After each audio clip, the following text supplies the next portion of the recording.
Bien, buenos días, jóvenes.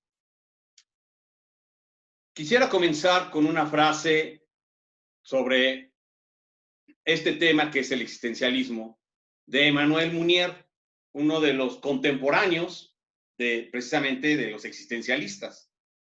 Emmanuel Mounier, en uno de sus libros que se llama Introducción a los existencialismos, él escribió lo siguiente: el último absurdo del siglo tenía que ser la moda del existencialismo. Palabras de Emmanuel Mounier. Obviamente para Emmanuel Mounier, que escribe todo un libro sobre los existencialismos, pues no tiene muy buena prensa con respecto a ellos. Tiene sus diferencias, los conoce bastante bien, pero no simpatiza del todo. Por eso les llama el último absurdo del siglo XX. Bueno, esto más o menos lo escribe en 1967. ¿Qué es el existencialismo? Bueno, el existencialismo es un movimiento filosófico, por supuesto, y representa una reacción de la filosofía del hombre contra el exceso de la filosofía de las ideas y de la filosofía de las cosas. Me encanta la expresión. El existencialismo nace como una reacción, como una reacción contra dos filosofías de la época: la filosofía de las cosas, de los objetos, de los seres inanimados, de los seres que no son los seres humanos. Entonces, que la filosofía se haya ocupado y preocupado por otros seres que no sean los seres humanos es para los existencialistas una pérdida de tiempo. Pero otra cosa más, es una filosofía que reacciona contra la filosofía de las ideas, de las abstracciones, de los conceptos. Y yo, como información filosófica, tengo que decirles que tienen mucho de verdad. Es decir, el existencialismo efectivamente pone el dedo en la llaga, donde duele. ¿Y qué es lo que me está diciendo el existencialismo? Que las filosofías se han movido, como diría Aristófanes, en las nubes. Nos hemos mantenido en lo ajeno, en lo abstracto, en lo no real. Hemos hecho de la filosofía como un plano cartesiano, en el cual pues nos movemos en el plano cartesiano, pero el plano cartesiano, decirlo más claramente, el mundo de las matemáticas no es el mundo real. Y parece que navegamos en una filosofía de la abstracción, y entonces hemos estado manejando filosofías que hablan de todo menos de lo que es importante. ¿Y qué es lo importante?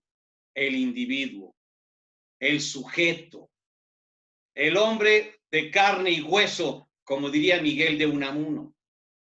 Por eso, si ustedes recuerdan, Kierkegaard reacciona contra Hegel, porque Kierkegaard ve en la filosofía de Hegel un abstraccionismo, en donde lo que importa, en donde el protagonista principal es el ser absoluto, y se pierde el individuo, el sujeto, el hombre de carne y hueso.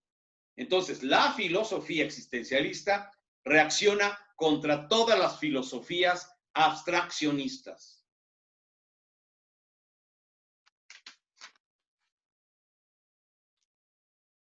Otra expresión que quiero leerles.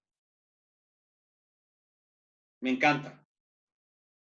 Son particularmente los hechos dolorosos, la angustia, el remordimiento, la desesperación, el horror a la muerte, la incertidumbre y la frustración, los estados que en sentir del existencialismo nos ponen más cerca de la realidad humana.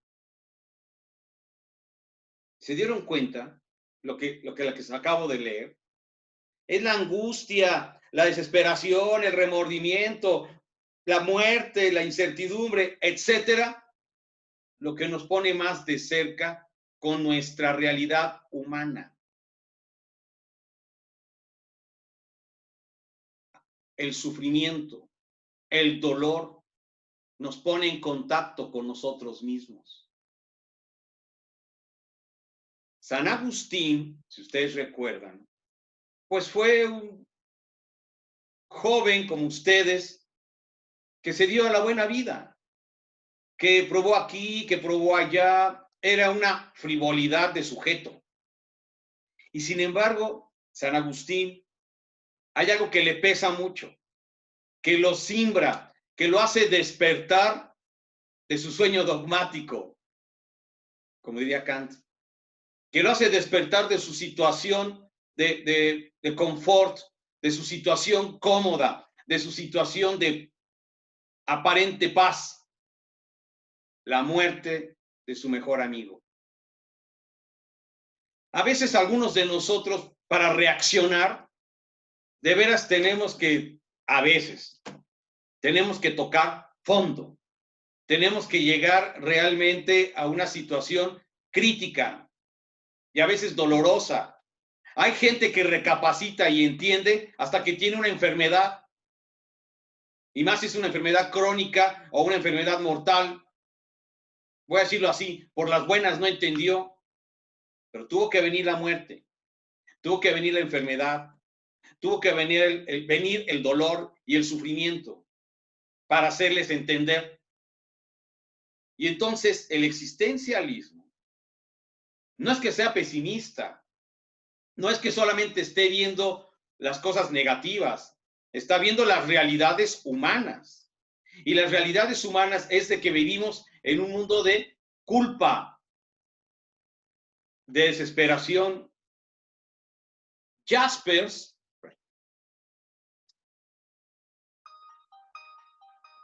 la filosofía de Karl Jaspers. Jaspers es uno de los existencialistas, bueno, lo han puesto dentro de la categoría del existencialismo. Y Jaspers escribe una obra monumental que se llama La Filosofía. Sin embargo, el que les acabo de enseñar, pues es un resumen, es un breviario de su gran obra. Y Jaspers nos habla de las situaciones límite. Las situaciones límite como el origen de la filosofía. Platón y Aristóteles me hablaron como origen de la filosofía el asombro y la admiración. Dice Aristóteles que los hombres comenzaron a filosofar cuando se admiraron de las cosas. Siglos después, Descartes, como decimos, pone como el origen de la filosofía la duda, lo que conocemos como la duda metódica. Sin embargo, en el siglo XX, Jaspers dice que prácticamente el verdadero origen de la filosofía es las situaciones límite. Dice él, se los voy a leer.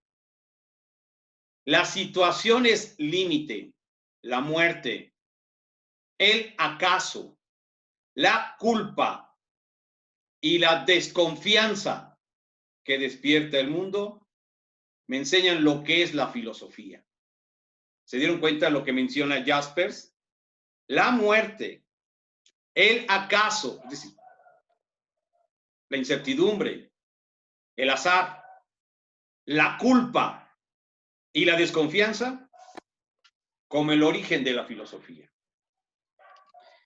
Y es así como los filósofos existencialistas hacen como objeto de su reflexión precisamente la libertad, la muerte, la angustia, ahí tienen a Kierkegaard, y otros, para despegar en nuestro reflexionar, en nuestro ser. El existencialismo, entonces, está respaldado por una larga serie de antepasados. El mismo Emmanuel Mounier menciona como antecedentes del existencialismo del siglo XX a Sócrates, a los estoicos, a San Bernardo, a Blas Pascal, a Kierkegaard, a Maine de Virán y otros más. Como se pueden dar cuenta, en la misma historia de la filosofía han aparecido pensadores que han hecho de los temas dolorosos su objeto de su reflexión. Yo les invito a que se echen un clavado, ¿por qué no?, a Pascal. Pascal en sus pensamientos, obra póstuma. Caray, es toda una verdadera antropología, es un verdadero acercamiento al ser humano. Entonces, no lo echen en saco roto. Ahora bien, el existencialismo es una filosofía del hombre, ya lo vimos, ni de las cosas ni de las abstracciones. Una concepción singularmente dramática, subrayo la palabra, dramática del destino del hombre. La vida es un drama. Por eso utilizan la literatura, porque la literatura me habla de dramas y hasta de tragedias.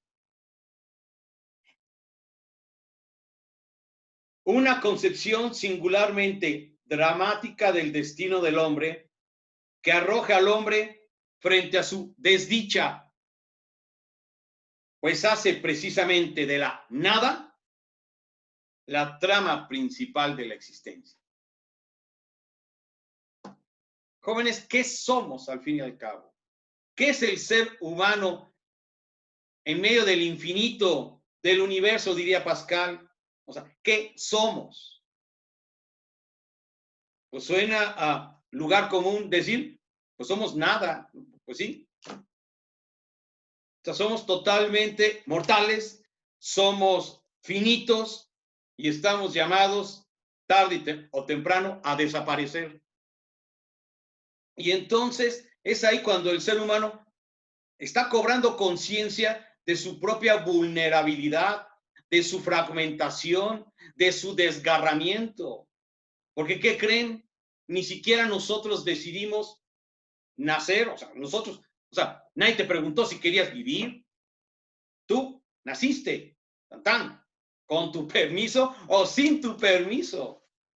Y Miguel de Unamuno, que le llaman el existencialista español, Miguel de Unamuno también dice, y tampoco nos preguntan si queremos morir. O sea, nadie nos preguntó si queríamos vivir, pero tampoco nadie nos preguntó si queríamos morir. Y yo no quiero morir, decía Miguel de Unamuno. Por eso sus obras, sus dramas, su teatro, su literatura, sus escritos, no es otra cosa más que señalar que el hombre es un ser para la muerte, palabras de Heidegger, pero que el ser humano se rehúsa a morir. No queremos morir.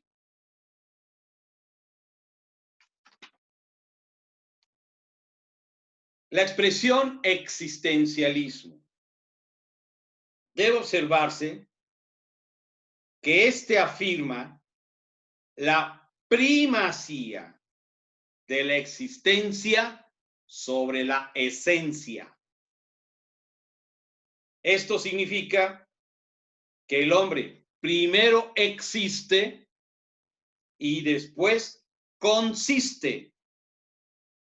Es decir, primero es y luego es lo uno o lo otro. Buena frase. ¿Por qué se le llama existencialismo? Para contrastarlo con el esencialismo. Primera verdad, o una de las tantas verdades del existencialismo. No tenemos esencias. No hay esencia humana. Eso es algo que inventaron los griegos o los medievales o aquellas filosofías. No, no hay esencia y no hay esencia humana. Lo primero que somos es que existimos.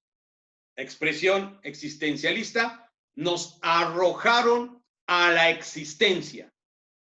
Nos lanzaron a estar en este planeta, en este lugar, sin preguntarnos para nada. Existimos. ¿Pero qué somos?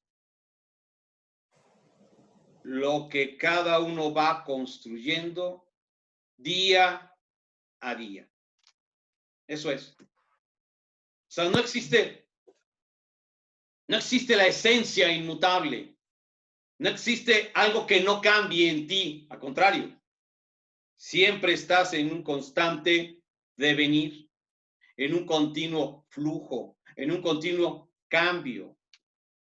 Primero existes, repito, primero existes y después eres hijo de fulanito de tal. Primero existes y después tienes un nombre. Primero existes y después tienes un título. Primero existes y después eres ingeniero, después eres licenciado, después eres médico. Pero primero existes. Primero existes y después eres nerd, flojo, ñoño, grosero, asesino, santo, héroe, mártir, vengador. ¿Sí me estoy explicando? Primero existes y después vienen las etiquetas. Entonces, cuando te preguntan quién eres, esa es una pregunta engañosa, porque lo único que puedes decir son las etiquetas que estás teniendo en ese momento.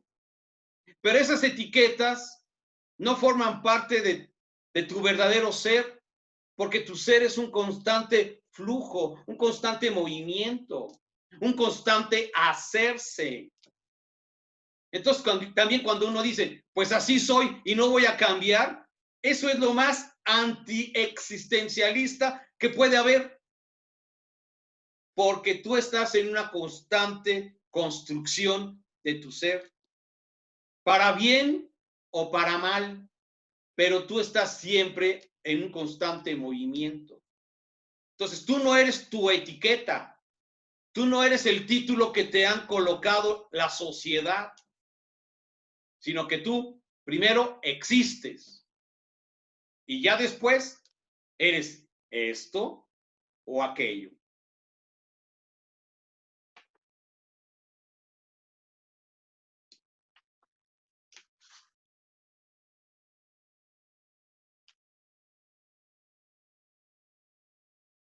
El primer paso del existencialismo es hacer que todo ser humano adquiera conciencia de que es enteramente responsable de tu existencia y que tomándose de esta manera a su cargo, se hace dueño y poseedor del mundo entero.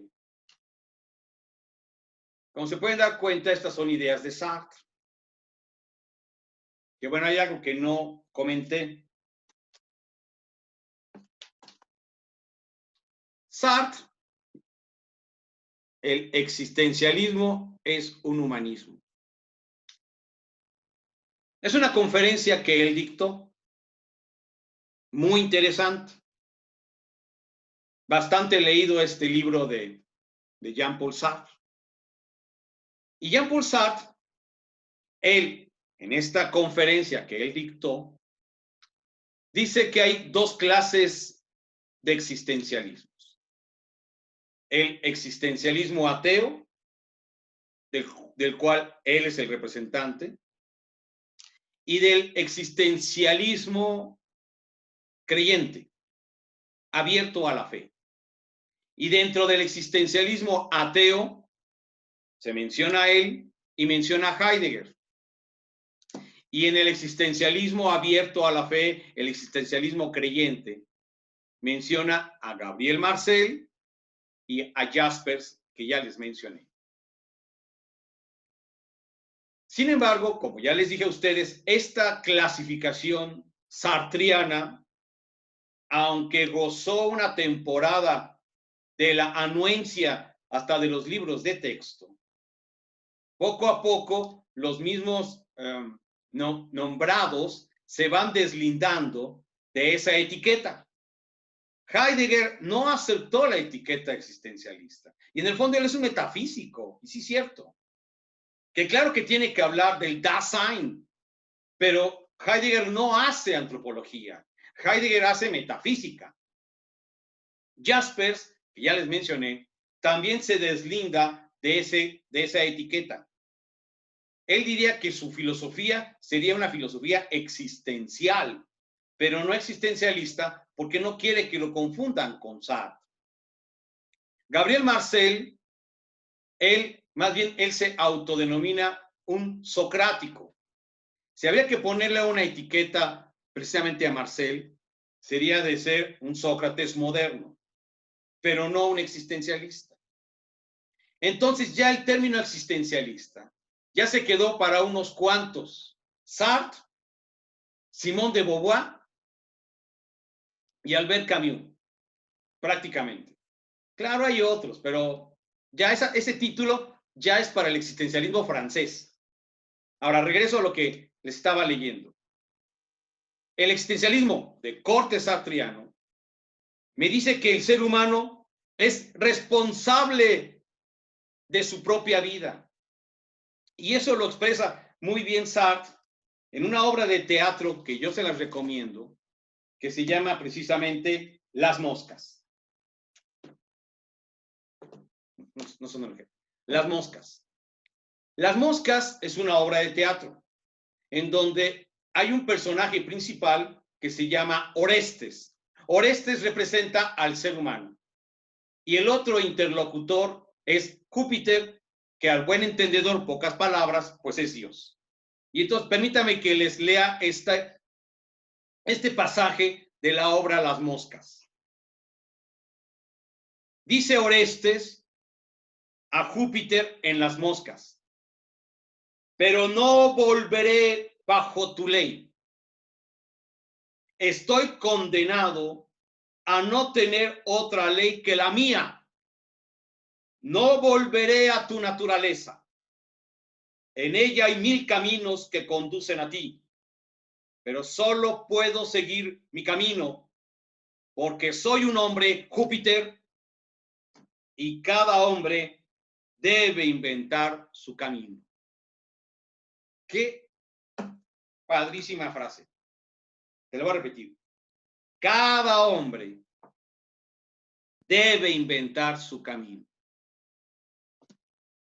¿Y qué creen? Pues sí. Cada hombre debe inventar su camino. ¿Por qué seguir los caminos ya recorridos por otros? ¿Por qué el afán de querer ser como los otros? ¿Por qué idolatrar? ¿Por qué encumbrar? ¿Por qué poner a un personaje, a un sujeto, a una estrella, a un cantante, a alguien famoso y seguir sus pasos? No, diría Sartre, no sigas los pasos, no recorras el camino que uno ya recorrió, digamos que ese camino ya estuvo quemado, sino que sigamos un camino en el cual uno sea capaz de inaugurar. Ese es algo que Sartre nos enseña, que el hombre es dueño de su vida, pero que tiene que asumirla. Pero viene la otra cara de la moneda. ¿Cuál? Que algunos de nosotros no queremos cargar semejante responsabilidad y que por esa razón renunciamos a nuestra propia libertad y responsabilidad. ¿Y saben cómo se le llama eso? En palabras de Heidegger, eso es una vida inauténtica. Se me está acabando el tiempo. Quiero leerles esto. El hombre no es otra cosa que el conjunto de sus actos. Dicho de otro modo, el hombre es libre. El hombre es libertad. Jean-Paul Sartre.